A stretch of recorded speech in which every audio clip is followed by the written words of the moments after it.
I'm the Reverend Algernon Lewis, Chairman of the Moravian Church, East and West Indies Province. Welcome you to another edition of Courage in Crisis, Conversations of Faith and Mental Health. And we have been doing, this is our third installment, I believe, and we have been just trying to respond to the crisis of COVID-19 because we recognize a lot of people are in places that they've never been before. We realize that they're dealing with issues that they're not so sure how to deal with. And so we have come up with some professionals from across the region who will share their experience about mental health because that's their profession, and they will share, and you hopefully will learn. You can join us every week. We're on Tuesdays and Thursdays, and we hope to hear back from you. If you have any questions, you can just contact any of your Moravian pastors, and they will put you in touch with us so that we can help you to journey through this process. Today we have with us on today's program Mrs. Billy Sterling Lewis. She's in Tobago, and she is a psychologist. She will tell us exactly what kind of psychologist she is. And we also have Dr. Brian McLachlan, who is a psychiatrist, and he is coming to us from Barbados. So welcome to both of you, as we will have our conversations today around the topic of anxiety, depression, and suicide. Those are big topics. Before we go any further, I'd like to make this little disclaimer that even though they're professionals on this program, we are not always so hot with the technology. So from time to time, you may see some glitches here and there. Just bear with us. And the other thing is, where I live, you always hear additional background sounds. So you'll hear my cocks crowing in the background. Don't get fear. Just let that be part of the relaxing. They crow without any warning. So you will hear something in the background. Anyhow, so we can proceed. And thank you for joining us, and feel free to share this on your Facebook page or YouTube channels, because we are coming from the Calvary Moravian Church YouTube channel and their Facebook page, led by the Reverend Adrian Smith, and we thank Brother Smith for his input. I just want to ask people, how are you doing? I'm hoping that we can admit how we are doing, give vent to our feelings, give validation to our feelings, and move on from there. Billy, how are you doing? Well, I am adjusting. I am slowly evolving. Every day I find myself cycling through emotions. And I'm sure lots of persons are having this, because I've spoken to some of my friends who are going through this. Like, for instance, I had to go out today. Every time I go out of the house, my anxiety level goes up. Every time I get back inside the house, something starts to hurt or tickle or scratch. And so I have to remind myself, okay, Billy, you took all the precautions, so you're okay. But I'm cycling through, but doing well. Okay. And Brian, Dr. McLachlan? Yes, well, I'm having to adjust as well, because I'm actually still having to go to work. But it's so strange being on the roads, and the roads are, pretty much empty. And then at work, I mean, the focus is now obviously very different. We don't have the normal busyness that we normally would do, because the focus right now is on containing and preventing certainly COVID from coming in. So it's as you said, there are lots of emotions that are there as well. But for now, coping and managing. Okay, so we're talking about anxiety, depression, and suicide. Can you give us a definition of anxiety? We may use words and not so sure exactly what we are talking about. So can you give us a definition of anxiety? What is it? A feeling, an emotion, what? Well, I'll start. When we talk about anxiety, just as an emotion, it is just that. It's a feeling of apprehension, generally fueled by fear. And it tends to have the person feeling a little bit fearful or scared of the unknown. So it is where the body is responding to those uncertainties and unknown situations. That's just the emotion. But many times we use the word, as you say, so loosely, where even when it's more than just an emotion, it's more like a disorder, where the definition changes now, but includes that there's something totally different. Okay, right. So there, we're talking about physical, mental, cognitive experience symptoms. Can you give us what examples of anxiety? What does it look like, Dr. McLachlan? Oh, okay. Well, yes. Anxiety often presents with physical symptoms. Person will say that they can feel their heart is racing, feel a pounding in their chest.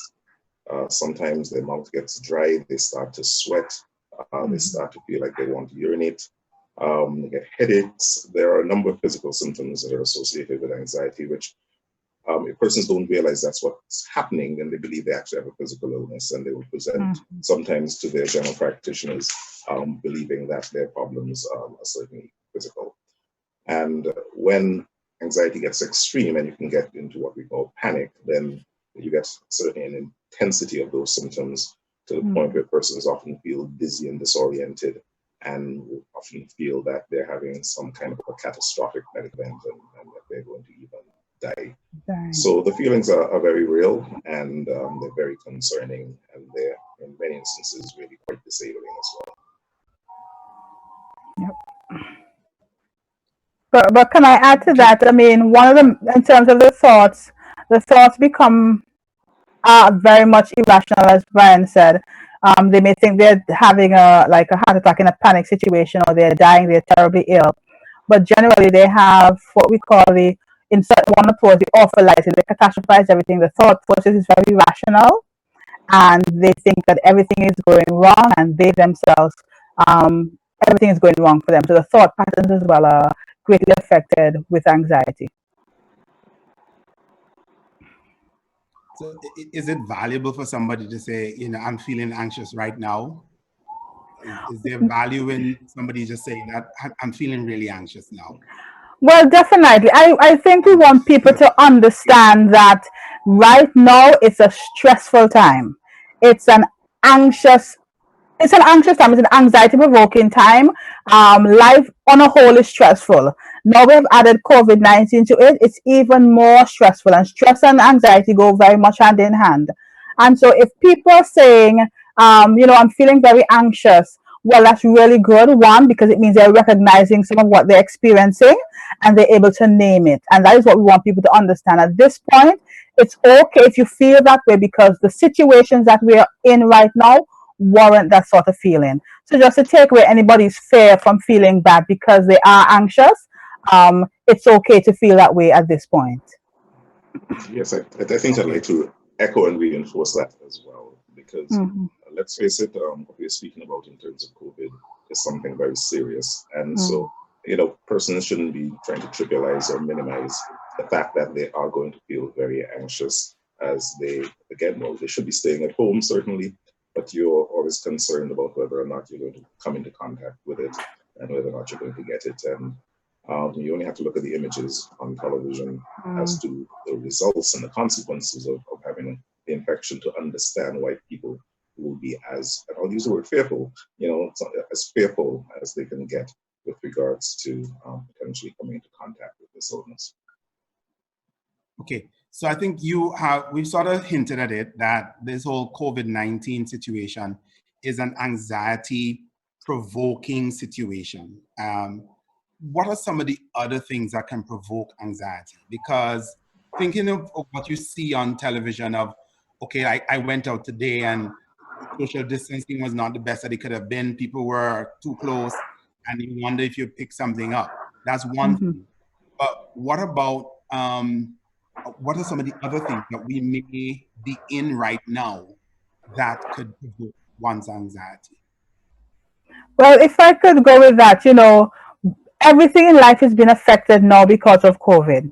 So, as I said earlier, yes, anxiety is linked to fear. Everything has been affected by COVID, and our anxiety is very much linked to fear. And there's a great, cloud of fear around us. We have anxiety and fear that's coming from the uncertainty of people's work. Some people have already lost their jobs. Some are not sure what's going to happen. And that brings anxiety, because if you lose your work, you're going to have a financial situation if you don't have a good reserve somewhere put down. And so people are having some anxiety about how am I going to provide for my family now that I have been laid off or I have less hours.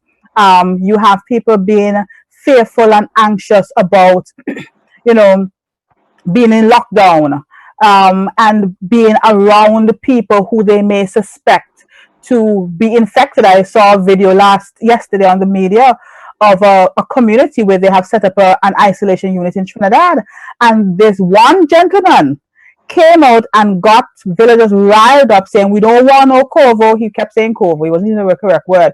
We don't want no cover here. We don't want a cover here. And I mean, the police were kind of harsh on him, but I was saying to myself, these people are so afraid, they're anxious because they're saying when they bring these COVID positive people in my community, then I mean, whether rationally or not, the disease is going to just spew out on all of us. So people are afraid and anxious about contracting the disease, this virus and the disease, or coming into contact with those persons, or even being in isolation. I remember speaking to somebody who was in isolation recently, and it was so rough for them. It was so rough. So these are some of the things that are linked to COVID that have people on edge, have them feeling anxious and fearful on a general day. Right. What did you say, Dr. McLachlan, to somebody who is on the, what's the word? They're not so sure if they have it. They've been exposed to somebody who has it, and they're not so sure if they have it. And they're waiting for the 14 days to pass because there is no test for them.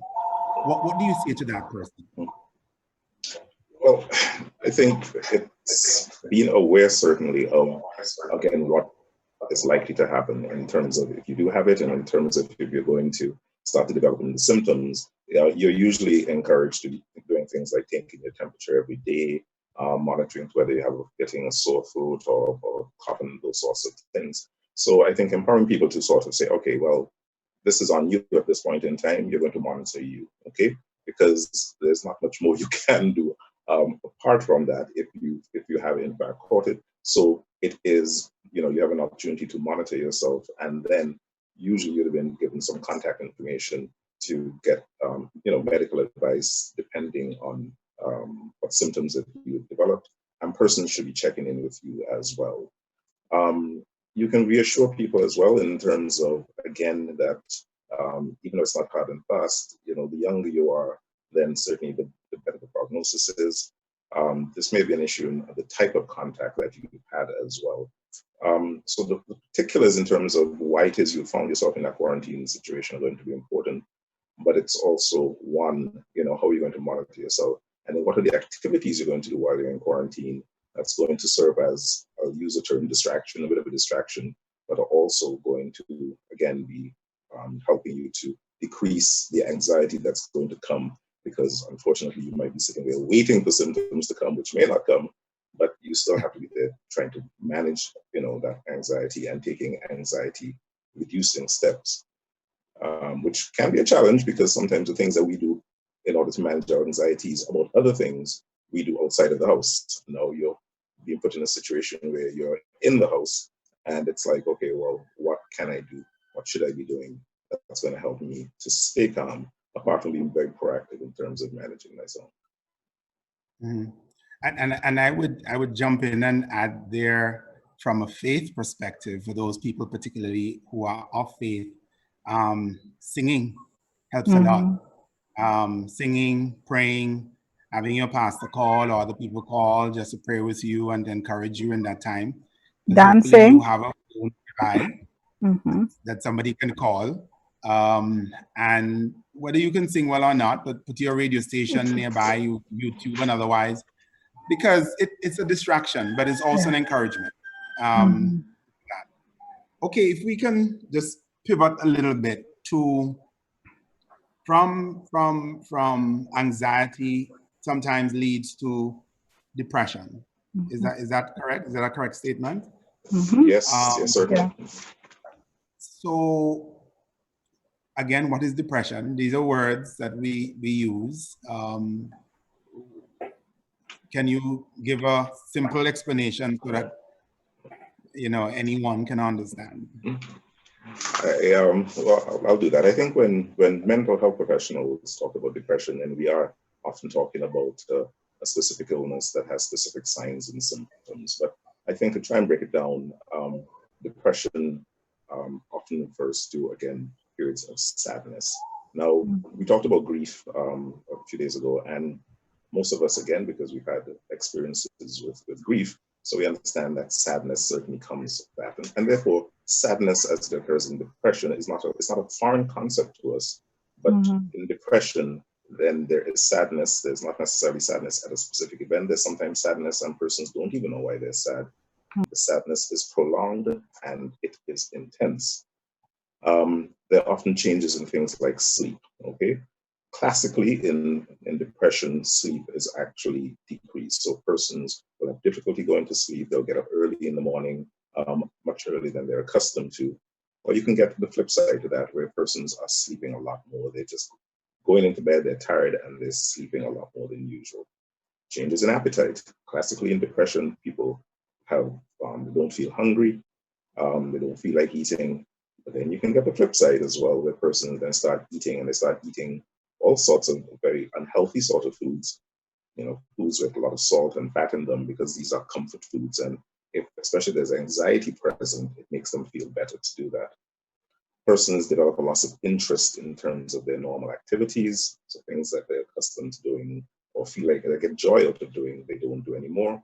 Persons, as I said before, can become very withdrawn. So you find they're not involved with family life as much. They're going into their rooms and spending prolonged periods there. Persons can become rather irritable. So sometimes you don't want them to be around because they start to be very short with you, and they're very irritable. They can be very agitated as well. And in some instances, persons also start to seem to get a little bit confused. They're not thinking clearly. You see gaps in their memory. And so these are some of the symptoms that certainly can be associated with depression. And I've said that, and then you kind of say, well, this is perhaps some of those have happened to me at some points in time in my life, depending on what the situation has been. So normally the concern then is when this is all prolonged, when it's all going on a lot longer than you expect. And sometimes when there's not a specific stressor, there's not anything specific that seems to have triggered it, or what has seemingly triggered it, you just figure, well, the person should not have had this intense reaction to whatever that is. So a person in depression, would there be any vacillating, like they would, I don't want a manic depressive kind of situation where one moment they're hyper and the next thing is that a different thing? Yeah, well, yes. Manic, yes, used to call manic depression, is now called bipolar disorder. So that is different because that describes periods of depression, but then on periods of the complete opposite, which is elation, happiness for no reason as well. Sometimes anger, very purposeful and overactivity, and even hyperactivity. Persons get into a lot of different sort of things as compared to when they're depressed, when they're doing absolutely nothing at all. So we talk about bipolar depression, we talk about unipolar depression. It looks the same, but then they're two different sort of illnesses. Trying to make that simple, yes. But depression is a little bit more common as a condition in and of itself, as opposed to bipolar depression. Okay. Okay, so, Billy, do you have anything you want to add to this? Well, you said it earlier about the link between the anxiety and depression. I just wanted to just say that, sometimes we forget that, we tried to mention in the last session that we already have things going on in our lives. And we talked about the grief and people, I share this quickly. I remember I had a meltdown. It was a full-blown panic attack a few weeks, 2 weeks ago. And it was interesting because it just caught me off guard. I had gotten some news about the COVID. I had decided to get out of control, and I had a full meltdown. And I remember the next day after I had gotten over it, I heard about the first infant death. And I remember I dealt with it very well. And I said to myself, maybe God knows why I had this meltdown yesterday, Because if I had heard about the infant death, me having lost a baby just last year, I do not know, because I remember when I heard the news, it stopped me. I'm like, okay, I can handle this. I can. So things are going on in people's lives, and they continue to deal with issues, continue to deal with their anxiety, their depression, and whatever other issues they're dealing with. And this is bringing it on more. So it is important that we learn, as we've been saying all along, to recognize what you're dealing with, acknowledge it, and do what you can to find ways to cope with it. Can I jump in quickly and just say Sure. that, yeah, I think, because what Billy's hinting at certainly also as well, the persons who perhaps potentially may have diagnoses of anxiety and depression, and then something like that comes along, it's not just we're talking about COVID, but then we're talking about maybe specific aspects of COVID that would have more resonance for us, but then are more stressful for us as well. And so persons who, have those diagnoses do need to be careful in terms of whether or not, even if they've been going along quite well, whether or not, it can trigger certainly a relapse of their condition, whether or not symptoms start to develop again or worsen. And, that requires them certainly, to be contacting their mental health professional. Hopefully that situation has been set up in terms of being able to pick up the phone or use a video link or whatever. But persons need to be mindful that if they're doing well, perhaps, but we're in a stressful time, as Billy's sort of saying, that can trigger, symptoms to come back or to get worse.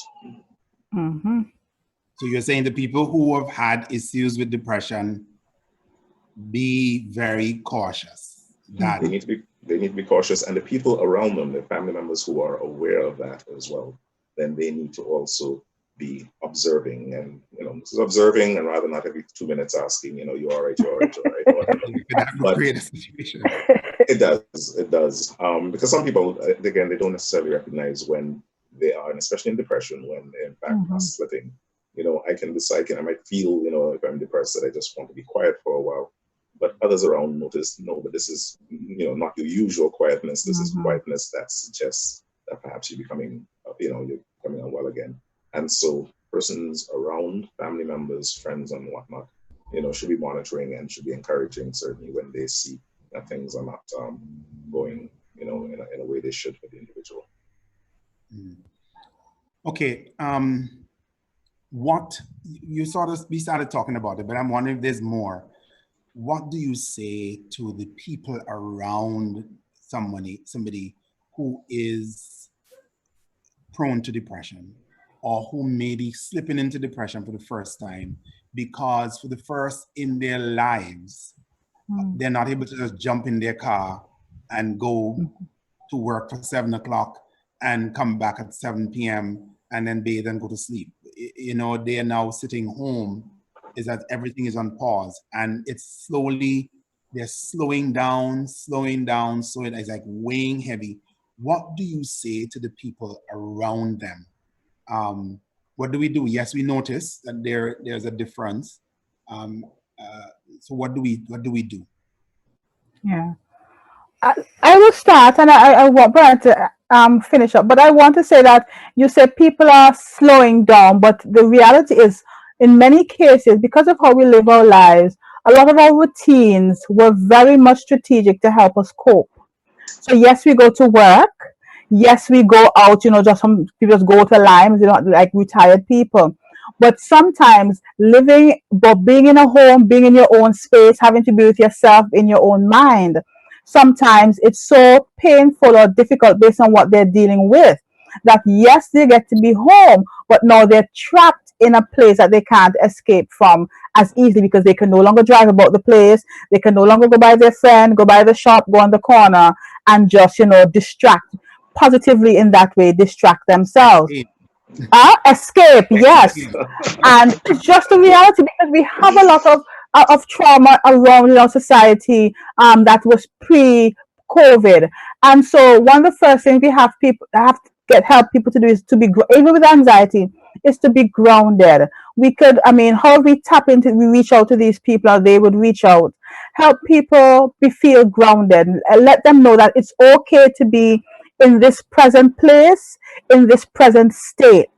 But what you have to understand is that even if you don't feel 100% in this present time, place, and state, that there's safety around you. Yes, COVID is making us feel unsafe, but let's look around in the house right now. We're doing all the things that need to be done to keep us safe. So there's some measure of safety, and then there's some measure of control that you have. The thing that you can't control, leave it alone. Allow God to give you the peace to deal with that, as we use the serenity prayer. But let's focus on what we can control. And then we've been saying this all along, and I think we're going to continue to say it. Let them connect in ways that could help them to not get lost or feel trapped in a cycle that they cannot control. However they connect, you pray, you allow God to guide you through meditation. I'm one who uses essential oils, and I promote that as very, very useful as an alternative means of relaxing and coping and releasing negative energy. So there are other things, but I just want to start with those. Allow yourself to be grounded. We're here now, we're in the present. Let's not get trapped in the future that's going to scare you if it's going to cause you to be unwise in your operations. Okay, so what is the next step after we're running out of time? What's the next step after the grounding? You have anxiety, you have depression, that sort of hopelessness sets in. Is that the next step, and what goes after that? That is very much the concern. That's very much the concern with regards to persons, especially if they're depressed and they get to the point. And depression is associated with feelings of hopelessness, helplessness, and then there's the anxiety that we've spoken about before. And those three things often can combine in order to get persons to a point where they think, I want to harm myself. Often starts with feelings of, I just wish I were dead, but then it can get to a point where persons think, all right, I need to end my life. Remember, hopelessness is that you're not seeing anything bright or positive in the future. You're just seeing that everything is negative and dark. And helplessness says, I can't change this. I can't change this. And more than that, no one else around me can change it. And when you combine those two things together, then what's left? There's no further point to life, and that's what sometimes people think. And if you combine anxiety, which is, and we talk about that as fear, but there's also what people describe as dread and darkness and that unpleasant feeling. And so persons want to escape from that, and they think the only way I can escape from this is then perhaps to harm myself. So that becomes worrying. And if there's a family history of depression, if there's a family history of suicide, then we certainly need to be very concerned about persons at that point in time and be monitoring for when they start to do, again, things that suggest this is where they are at. Whether it is that they've gone and, they have bought things that can be used to help them to harm themselves, whether they start giving away their possessions, whether they are telling people, let's make up, I've forgiven you or whatever, because they're, again, trying to make peace with things before they take that next step. So persons do need to be attuned, and we talk about being attuned to whether or not someone is becoming depressed, but we also have to be attuned to whether or not they're getting to a point where they are thinking, I wish to end my life. Because obviously that becomes a very serious situation. So we want to be able to say to persons to keep your eyes open. And depression, anxiety, even suicide are also part of the community of faith, right? There are times when people do go through that dark night of the soul and think that all is lost. And we want persons to understand that as dark as it gets, that there is light on the other side of the tunnel. The scripture says, weeping may endure for a night, joy comes in the morning. And sometimes it's difficult in those difficult spaces to imagine how joy can come in the morning, but that is God's prerogative. That's where God comes in, where we don't have it all at all. And I like Psalm 42, and I really want to point people to Psalm 42. Beautiful psalm, as the water pants for this, as the heart pants for the water, so my soul pants after you. And the last part of it, verses 8 and following, say, I say to God, my rock, why have you forgotten me? Why must I walk about mournfully because the enemy oppressed me? As with a deadly wound in my body, my adversaries taunt me, while they say to me continually, where is your God? And the last verse says, why are you cast down, O my soul? And why are you disquieted within me? Hope in God, for I shall again praise him, my help and my God. Somebody says hope is, anytime you have hope, it means that you believe that something else can happen. And the point that you don't think that anything else can happen, you've lost hope. And I want to say to persons in this crisis, yeah, you may just have taken out your car and now you lose your job, or you just finished building your house about to, and there are just so many permutations and combinations. All is not lost. I cannot, and none of us can tell you exactly what is going to happen, but we believe that all is not lost. We'll encourage you to reach out to one of the panelists, reach out to one of our Moravian brethren, reach out to somebody, and just say, listen, I need to talk to somebody about the situation. I'm feeling particularly hopeless. I'm feeling like, all is lost. I'm depressed, or I'm anxious, or, I'm having suicidal thoughts. Just saying to you, that's the reason why we came on these programs, so that we can encourage you to understand that there is something more. We want to really encourage you to look for that more. So what are we taking away, having people take away from today as they've listened to us? Anxiety, depression, those are things, anxiety, depression, suicide. Can you just hit quickly, because as I said, we are out of time now. Just point form maybe what you want persons to take away from this conversation of faith and mental health. Well, as we said earlier, just for you folks out there, feelings of anxiety, feelings of depression, even sometimes hopelessness, they are normal reactions to stressful and really troubling times. So I don't want you to feel despondent, or especially if you're a Christian, to feel that you are not saved because you're feeling like this, but rather allow it to move you in the direction of getting help and release. And we've just read the scripture. Know that even in the midst of your fear, your anxiety, that God is with you. And if you do those things that are available in terms of coping strategies, you will get to the light on the other side. Mm-hmm. Brian, anything? Sure. I think Billy has talked about, some of the individual things persons can do, but I'd like to speak about the things that we can do for others around us, whether it's family or friends. Some gender issues here, because men are much more likely, again, to, let's say, commit suicide. And they're much more likely to have depression, and persons don't know, okay? So it's important that those of us who are, observing our family members reach out, especially when, people, again, men especially, will say, I'm coping, I'm managing, and so on, when they are not. Women, and speaking generally, obviously, will reach out. And so that connection that we're talking about, again, sometimes you will have to make that connection. Don't expect that connection to come to you. Reach out so that you can ensure that persons are okay, because this is a difficult time. It is a stressful time.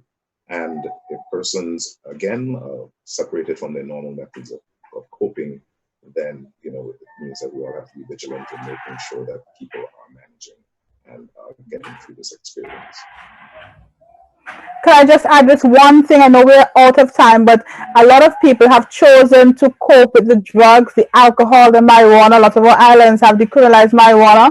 We don't have time to get into it, but folks, do not allow these to be your escape routes, because they have within them, at the end of them, other complications that will make it even worse for you if you do, God forbid, contract COVID. So alcohol and marijuana and other drugs, they may seem to give you temporary relief, but they will do you more harm than good, mentally, emotionally, physically, in the end. Right. Thank you very much. We were just having a conversation of faith and mental health with Dr. Brian McLachlan in Barbados, a psychiatrist, and Billy Sterling Lewis, a psychologist in Tobago. And this program has been brought to you by the Moravian Church, East and West Indies Province, as we seek to help persons to cope with the COVID-19, with the issues are relating to COVID-19. We want you to know that we love you. We are praying for you. We believe in our Caribbean people's resilience, people's resilience in general.